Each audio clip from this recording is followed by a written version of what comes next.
Hello, कसे आहात सगळे? मजेत ना? आय होप मजेतच असाल. हा व्हिडिओ ख्रिसमसच्या दिवशी म्हणजेच 25 डिसेंबरच्या दिवशीचा आहे, जो की मी आज लेट पोस्ट करते.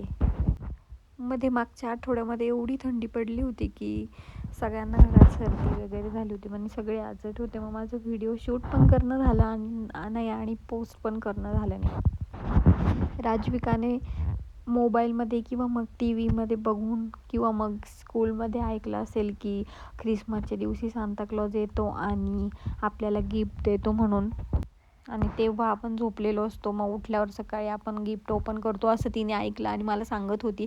मग तिच्यासाठी रात्री जाऊन काहीतरी छोटंसंच गिफ्ट घेऊन आलो आणि पॅक करून तिच्या उशाला रात्री ठेवून दिलं. मग सकाळी गिफ्ट बघितल्यावर तिची काय रिॲक्शन असेल यासाठी मी आधीच कॅमेरा वगैरे सेट करून दिलं होतं. पण ती काही उठली नाही. मग मलाच उठवावं लागलं तिला. पण गिफ्ट बघून तिला खूप आनंद झाला.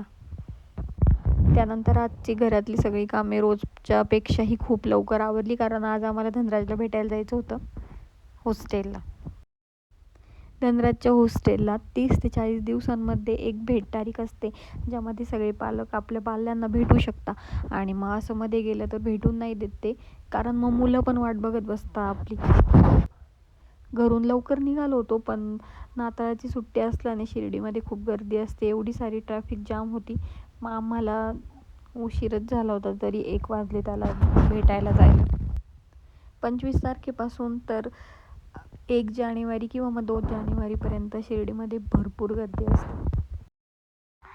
तसा तर उशीरच झाला होता, कारण ट्रॅफिकच एवढी होती. तो तर वाटच बघत बसलेला होता. एवढ्या दिवसांनी त्याला भेटून काही जो आनंद झालाय तो तर मी शब्दात पण नाही सांगू शकत. भेट तारखेच्या दिवशी आम्ही घरूनच टिफिन बनवून घेऊन जातो आणि त्याच्यासोबतच जेवण करतो. तेवढंच एक दिवस त्याच्यासोबत जेवायला मिळतो. तर असं होतं माझा आजचा दिवस. बाय.